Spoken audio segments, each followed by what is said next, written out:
a Cristo.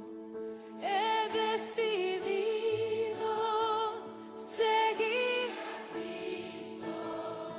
He decidido seguir a Cristo. No vuelvo atrás, no vuelvo a... La cruz está ante mí.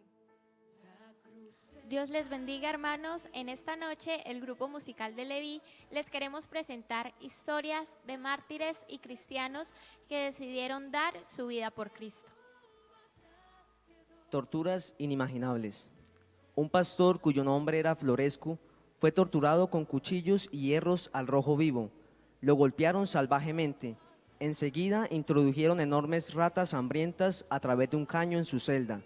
No podía dormir porque tenía que defenderse. Tan pronto se descuidaba y cabeceaba, las ratas lo atacaban. Los comunistas querían obligarlo a denunciar a sus hermanos en la fe, pero él resistió firmemente. Por último, trajeron a su hijo de 14 años y comenzaron a azotarlo en su presencia, advirtiéndole que el castigo continuaría hasta que entregara la información pedida.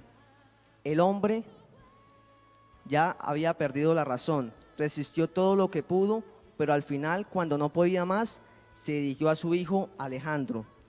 Debo decirle lo que quieren. No puedo soportar que te sigan torturando. Su hijo le respondió: papá, no cometas esta injusticia conmigo de tener por padre a un traidor. Soportarlo. Si me matan, moriré gritando: Jesús y mi patria. Los comunistas, enfurecidos por tal respuesta, se lanzaron sobre el muchacho y lo mataron a golpes. Murió alabando a Dios mientras su sangre salpicaba en las paredes de la celda. Después de ver aquello, nuestro querido hermano Florescu nunca pudo ser el mismo de antes. Se nos engrillaban las muñecas con esposas cuya cara inferior tenía puntas agudas. Si nos manteníamos totalmente quietos, las puntas no nos herían, pero al tirar el frío en aquellas heladas celdas, nuestras muñecas eran destrozadas por los clavos. Los cristianos eran colgados de los pies y golpeados en forma tan salvaje que sus cuerpos cimbreaban en el aire a causa de los golpes. Se introducían a los cristianos en celdas refrigeradas, tan tremendamente heladas que el hielo cubría las paredes. Yo mismo fui lanzado casi desnudo a una de ellas. Los doctores de la cárcel nos observaban a través de una rejilla para avisar a los guardias antes de los primeros síntomas de congelamiento. Entonces nos sacaban para revivirnos mediante el calor. Tan pronto como dábamos señales de recuperación, nos metían nuevamente a la celda, nos descongelaban para luego prácticamente congelarnos. Hasta que estábamos casi al borde de la muerte, y este proceso se repetía una y otra vez. Aún en la actualidad no puede abrir un refrigerador sin estremecerse. Los cristianos éramos puestos en cajas de madera solo un poco más grande que nuestros cuerpos. Esto nos dejaba sin espacio para movernos. Docenas de clavos agudos traspasaban las cajas por todos lados, mientras permanecíamos de pie y sin movernos. No pasaba nada. Si la fatiga nos vencía, al buscar apoyo nuestros cuerpos eran perforados por aquellas púas. Si nos movíamos o si nos temblaba un músculo, allí estaban aquellos horribles clavos. Lo que los comunistas han hecho a los cristianos sobrepasa toda posibilidad de comprensión humana. He visto comunistas cuyas caras al torturarnos parecían brillar con alegría satánica, mientras exclamaban: somos el diablo. No luchamos contra carne y sangre, sino contra principados y potestades del mal. Vimos que el comunismo no emana del hombre, sino del diablo. Es una fuerza del mal que solamente puede ser combatida con una espiritual fuerza mayor, el Espíritu de Dios. A menudo pregunté a nuestros torturadores: ¿no tienen ustedes piedad en sus corazones? Por lo general respondían con sus citas de Nelly: no pueden hacer tortillas sin quebrar los huevos, no puedes cortar la madera sin que vuelen las astillas. Yo insistía: conozco esa cita de Lenin, Pero hay una diferencia, la madera no siente nada cuando se le corta, pero ustedes están tratando con seres humanos. Pero todo esto es en vano, son materialistas. Para ellos no existe más que la materia. El hombre no es más que madera o como las cáscaras de huevos. Esta creencia se hace descender a las más increíbles profundidades de crueldad. La crueldad del ateísmo es difícil de creer. Cuando un hombre no tiene fe en lo bueno que será recompensado y en lo malo que será castigado, no tiene motivo para comportarse como un ser humano. Hay nada que lo detenga de caer en las profundidades del mal que cada hombre lleva en sí. Los torturadores comunistas podían decir, no hay Dios, no hay más allá, ni hay castigo para el mal. Podemos hacer lo que nos dé la gana. Uno de ellos llegó a declarar, doy gracias a Dios en quien no creo, que haya vivido hasta esta hora en que puedo expresar todo el mal que hay en mi corazón. Expresaba ese mal en la increíble brutalidad y tortura que infligía a los prisioneros. Siento pena si un cocodrilo se come a un hombre, pero si lo puedo reprochar, es un cocodrilo, no un ser humano. Por ello no se puede reprochar a los comunistas. El comunismo ha destruido todo sentimiento de moral en esas mentes. Se vanaglorian de no tener piedad en sus corazones. Aprendí de ellos en vista de que no dejan lugar en sus corazones para Jesús. Decidí no darle el más mínimo lugar a Satanás en el mío. Yo he testificado ante el Subcomité de Seguridad del Interior del Senado de los Estados Unidos. Allí he descrito las cosas más espantosas, como por ejemplo, cómo los cristianos son amarrados en cruces durante 4 días y 4 noches. Las cruces eran colocadas en el suelo, donde cientos de reclusos tenían que hacer sus necesidades fisiológicas, encima de sus rostros y cuerpos. Luego levantaban las cruces nuevamente y los comunistas se burlaban diciendo, miren a su Cristo, qué hermoso es, qué magnífica fragancia trae del cielo. Descubrí cómo un sacerdote al borde de la locura a causa de las torturas fue obligado a consagrar orina y excrementos humanos y darlo en comunión a los cristianos. Esto ocurrió en la prisión rumana de Pitești. Pregunté al sacerdote después, ¿por qué no prefirió la muerte antes de participar de esta farsa? Me respondió, no me juzgue por favor, he sufrido más de lo que sufrió Cristo. Todas las descripciones bíblicas del infierno y las penas del infierno de Dante son nada en comparación con las torturas en las prisiones comunistas.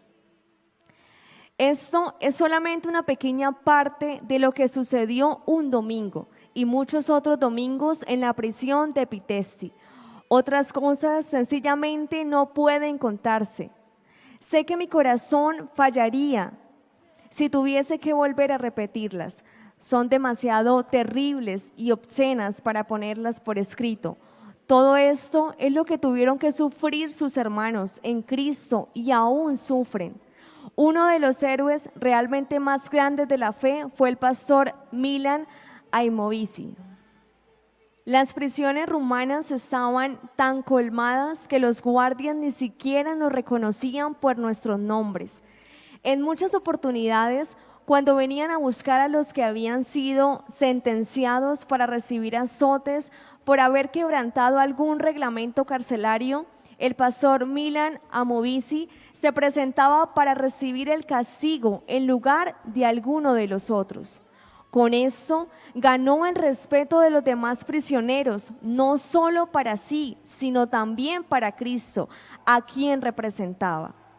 Si yo quisiera contar todos los horrores y las atrocidades cometidas por comunistas y los sacrificios de los cristianos, sería algo de nunca acabar.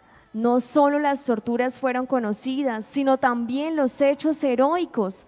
El heroísmo de aquellos en prisión inspiró aún más a los hermanos que todavía vivían en libertad. Una de nuestras obreras era una jovencita de la iglesia subterránea. La policía secreta había descubierto que ella repetiría secretamente Una de nuestras obreras era una jovencita de la iglesia subterránea.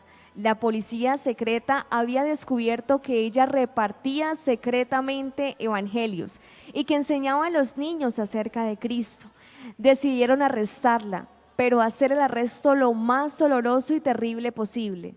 Postergaron la detención por algunas semanas, esperando el mismo día en que contraería matrimonio.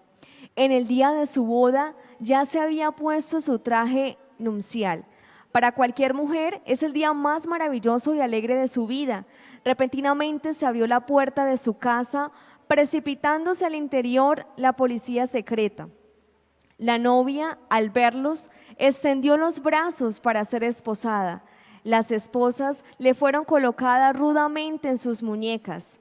Mirando a su amado, besó las cadenas, exclamando: agradezco a mi novio celestial esta joya que me obsequia en el día de mi boda. Le agradezco que me haya considerada digna de sufrir por él. Fue sacada de allí en medio del llanto de su novio y de los presentes. Todos sabían perfectamente la suerte que aguardaba a las jóvenes cristianas en manos de los comunistas. Después de 5 años fue puesta en libertad, destruida y físicamente arruinada, aparentando tener 30 años más de lo que tenía. Su novio le había esperado.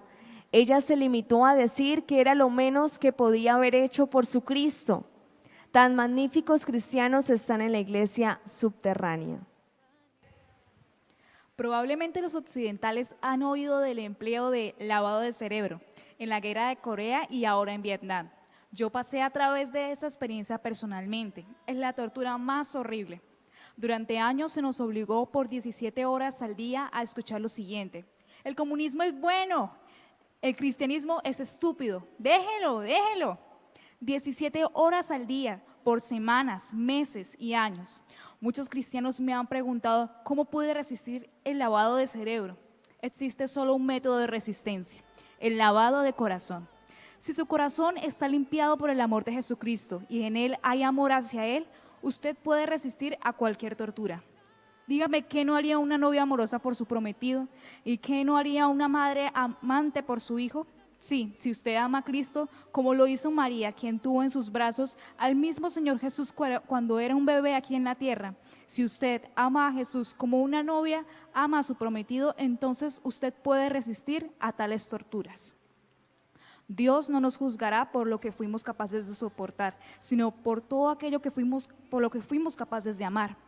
Puedo testificar y declarar que los cristianos en las prisiones comunistas fueron capaces de amar.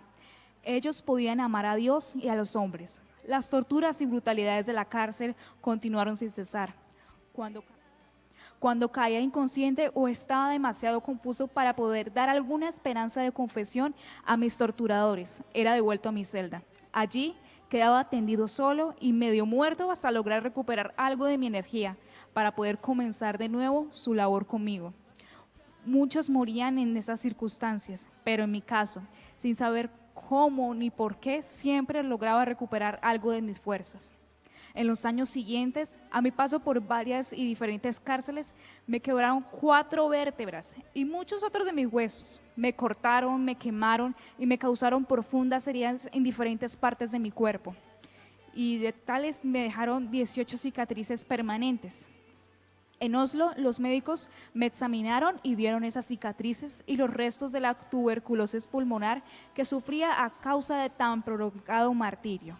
Me declararon que el hecho de estar vivo hoy constituía nada más ni nada menos que un milagro. De acuerdo con sus conocimientos y sus libros médicos, yo debería haber muerto hacía mucho tiempo. Sé muy bien que este es un milagro, es que Dios es un Dios de milagros. Llegó el año de 1956. Ya hacía 8 años y medio que estaba en la cárcel.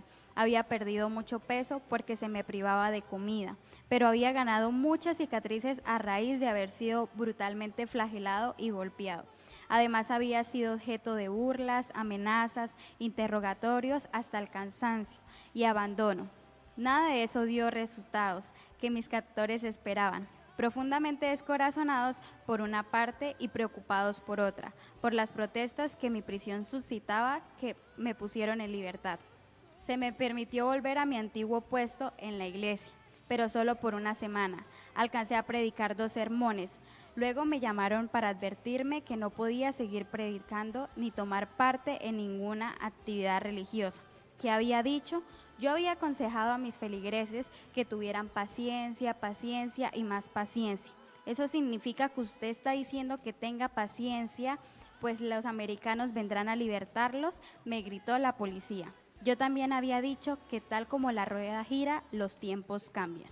Usted les está diciendo que el gobierno comunista dejará de existir y esas son calumnias contrarrevolucionarias, me gritaron de nuevo. Y ese fue el fin de mi ministerio público. Probablemente las autoridades creyeron que yo tendría temor de desafiar sus órdenes y volver a mi evangelización subterránea. Estaban muy equivocados en eso. Secretamente regresé a mi trabajo anterior con el apoyo de mi familia. Volví a testificar ante grupos de fieles que se mantenían ocultos, yendo y viniendo como un fantasma, bajo la protección de quienes podía confiar. Tenía ahora mis cicatrices para darle mayor fuerza a mi mensaje respecto a la maldad de la forma de pensar atea, y para alentar y estimular las almas que flaqueaban, a confiar en Dios y ser valientes. Yo dirigía una red secreta de evangelistas que se ayudaban mutuamente para difundir el evangelio bajo las propias narices de los comunistas. Después de todo, si el hombre en su ceguera no es capaz de ver la mano de Dios obrando en lo que le rodea, menos podrá ver la de un evangelista. Finalmente, el incesante interés de la policía por conocer mis actividades y movimientos dio resultados. Fui descubierto una vez más y vuelto a detener. Es posible que la publicidad que se dio a mi caso haya tenido algo que ver con el hecho de que por alguna razón mi familia no fue arrestada conmigo. Había estado 8 años y medio en la cárcel y después de 3 años de la relativa libertad volvía a la cárcel por otros 5 años y medio. Mi segundo periodo fue mucho peor en muchos aspectos que el primero. Mi condición física empeoró casi inmediatamente. No obstante, el trabajo oculto de la iglesia subterránea continuó en la clandestinidad de las prisiones comunistas. Hermanos, este ha sido un pequeño resumen del libro Torturados por Cristo del reverendo Richard Wurmbrand, que pasó 14 años en las cárceles comunistas. Esperamos que haya sido de grande bendición para sus vidas. Dios les bendiga.